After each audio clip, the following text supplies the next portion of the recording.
it's Miss Bree, the Dark Diva, and these days, the Whiskey Diva. And this is actually Whiskey Diva in the Whiskey Diva series number 3. This was not one I was anticipating doing today, but as a matter of fact, it kind of sprang on me. I was originally going to do an in-depth on Redbreast 12-year, which I may still do, but right now I wanted to do this. And I was originally going to do it as a short one and realized it's going to take a little more than that. Picked up 2 new Irish whiskies today. I went out with the idea of getting one. One turned into 2, and I was totally surprised at kind of the results here. So what happened was I got this one. This is Kilbeggan, and I'm going to hold it up. I was going to do the zoom, but it looks kind of funky. Kilbeggan is what they say is a traditional Irish whiskey. That's what they put on the label. Established in 1757. Now, they say they're Ireland's oldest licensed distillery. Now, the interesting part on that is the other one that I got was Bushmills Single Malt 10-year-old Irish whiskey. Now, Bushmills, also, they're the oldest license. They were licensed in 1608. Difference being they're in what's now Northern Ireland. So that's one of those little things between Irelands, and I'm not getting involved in that. I'm supposed to have Irish roots somewhere. I don't know exactly where, and it's been long ago. So, you know, I don't have an Irish accent. I don't speak Gaelic or Celtic. I'm lucky struggling with English on most days. So, anyway, I stay out of the politics there. They're both great whiskeys. Kilbeggan was, my friend Joe recommended this. He mentioned it to me. He was over Christmas. I had an open house. And then I happened to see him at a function last night. We were talking about Irish whiskey, and he was saying that he had convinced Union Street Tavern to take it on.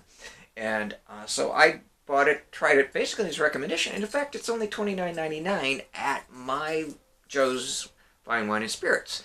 And that's kind of the reigning price in Connecticut. Now, I don't know what it is where you're at, but it shouldn't be too far apart. And so I'm thinking, okay, that's in the same vein with Jameson's and Standard Bushmills and Tullamore Dew. Not exactly. Now, what they say when it comes to Kilbeggan, if you read the label, it says it's double distilled in the traditional Irish whiskey fashion. Most of the Irish whiskeys that I've run across are triple distilled.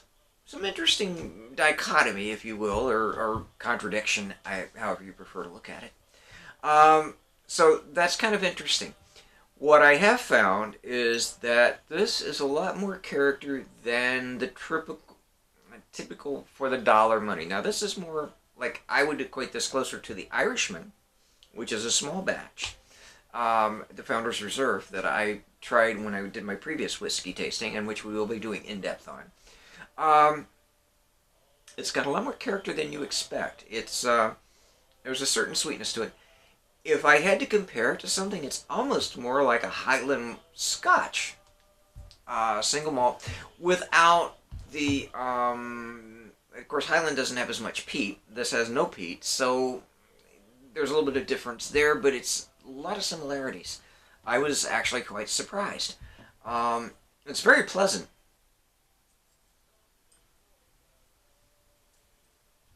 There's a nose of sweetness. There's a bit of, there's almost like a bit of honey. It's like reminiscent bit of Irish mist, or more like Drambuie. Again, the islands, the influences kind of trip back and forth with that. But there's a sweetness. It feels like a little bit of vanilla. It's a very, very smooth whiskey. Again, for the price point, it's wow. Is about all I can say. Joe, if you happen to see this, you did good. So yeah, it's very, very smooth. Now, I will be trying this later with my traditional. I put it on ice in a glass, and we'll have it that way in a rocks glass, so you get more of the aroma and the flavor notes. It unleashes a lot more, but I think this is a really good way to start. It gives you kind of something to a measuring stick. And does it live up to that? Or is it different? Is it better, worse, whatever? This is good. I was really impressed with this. And again, this is just Kilbeggan. Very interesting Irish whiskey. And certainly, if you're out shopping in your favorite package store, or if you're in one of those places like where I'm from in Virginia, where you had state ABC stores, or up in New Hampshire, look for Kilbeggan. I think you'll find it well worth giving it a shot. I haven't really tried a bad Irish whiskey yet. Okay, I'm not sure there is such a thing. Well, okay, you can always find a bad whiskey, but not in the circle that I've been trying mine. Yeah, as I said, the baselines in all of the traditional, like Tullamore, Jameson's, and Bushmills, it's a little milder in terms of flavor notes and stuff. I mean, it's good. They don't sell a lot of it for nothing. Again, it appeals to a broader taste. I look for a little more intensity, a little more character, a little more depth in the whiskeys that I like. And I've been drinking for a while. I'm not saying how long. I'm not giving away my age. No self-respecting lady ever does that. Anyway, want to move on. We're going way too far off the course there. This is the Bushmills, and those of you who have watched my series or know me know that I am partial to Bushmills. Black Bush happens to be my standby, although I'm expanding that now that I've started the Whiskey Diva series. But yeah, I love Black Bush. It's a lot of character for the money. It's $29, and it's actually the same price as the Kilbeggan. They are both a lot of character, indifferent, very different, and neither one of those that is not in a bad way either way. Just they're different. They're both good. I could certainly. I think there's a little more depth in the Black Bush, and again, that's a subjective thing. I think for me. What I look for, but everybody wants their own things. This is again the single malt Bushmills. Now it's aged in bourbon and Oloroso sherry cask. It's a single malt, and it's all malted grain. Traditionally in a lot of the Irish, it's the malted and unmalted together in a single pot stilled. Best I can tell, and if somebody's got a better in doing the research, that's not exactly the way they approach Bushmills. It is distilled. It's all malt. They didn't go to the unmalted, but it's a very smooth, well aged. And the aging does give it an interesting character and smoothness between the barrels and the import. Now this has it's a little bit of the honey. That you would get in here, but it's in a different character. There's more woody notes. There's a bit of vanilla. There's some fruit in there. Again, they kind of come and go in the as your nose gets used to them and you absorb it.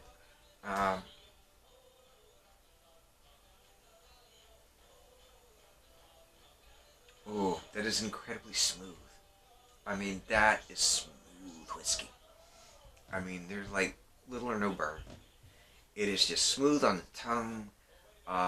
It is just rolls back, and it's just lovely. Again, the notes are there, and it's a little subtler than some. The strength where this comes in is it all blends together very nicely. You get the individual notes. But it's such a smooth. I mean, it's the kind of whiskey that, you could drink this all night. You probably shouldn't. Especially at work tomorrow. Because as good as it is, I don't care how pure or how good, single malt, whatever. You drink enough of it, you will feel it the next day. But I'm going to tell you that this is good stuff.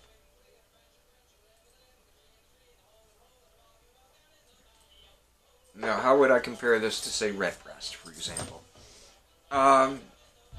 Different. Well, Redbreast is aged 2 years longer. It's the mix. Now, it is a single pot still, but there's the malted and the unmalted, which does certain things with the flavor. It is aged, and I think it's all bourbon-infused. Cask, I'm not sure. I'd have to go back and look. I've learned so much that I can't keep it all straight at the moment.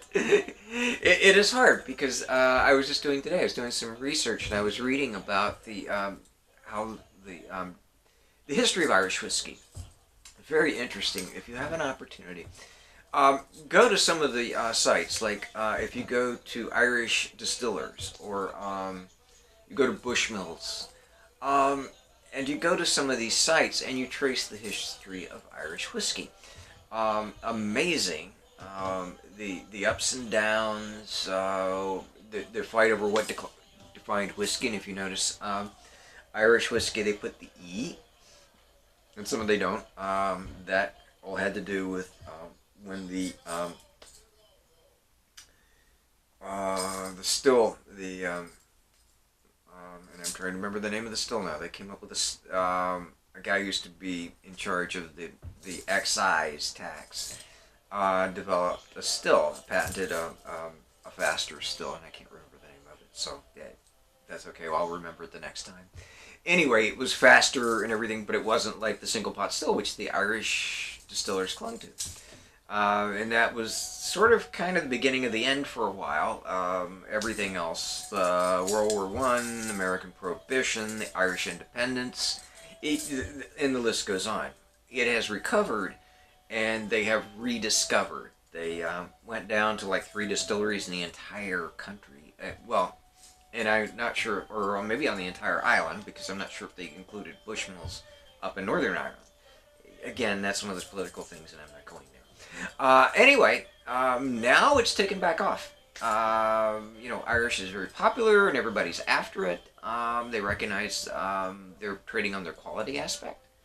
And of course, like I said, we have St. Patrick's Day, and that's really the, you know, that kind of kicks it off. But there is a love affair between America and the Irish, all things Irish. And I confess I am too. I love Irish whiskey, love Scotch, love bourbon. I love whiskey, and tequila, and gin, and the list goes on and on. That's my problem. Anyway, I digress a lot. So we've done the Bushmill single malt 10-year-old, and it is really good. It's $49.99, which is where I bought it. Now I've seen it for less, depending. Now a package store like my local package store is $49. I think it's like $42 or $43 at total. I didn't feel like driving all the way down to Manchester. It's a lot shorter, gas, time, everything else. So it was worth it to me to get it where I got it today, and I like to trade with them. Again, I spread my business around a little bit. I love Joe's. They've always been super nice to me. They'll order stuff for me. I've gone down to Total in Manchester. They're great people. They have a lot of stuff. Great prices. Very friendly. So depends on where you are, what you're looking for. But you know, again, if you've got a local package store, get to know them. They're good reference. But if you have a really good discounter that they care about their customers and are knowledgeable, get to know them as well. Between the two, because there's always, what do I tell you? Different people have different perceptions, even on the same thing. And it can both be good, and some don't like this, and some don't like that. It appeals to taste. So the more people you talk to, the more interesting stuff you'll find out, and the more opportunities you'll get to say, well, sounds more like something I want, or something I don't. There you go. Well, thanks for tuning in, and I know I ran a bit long on this, but it was kind of fun, and hopefully we'll be back to do another one. So I'm Miss Bree, the Whiskey Diva. Thank you for tuning in, and as I always say, God, I've got too many choices here tonight. Happy St. Patrick's Day coming up, and cheers.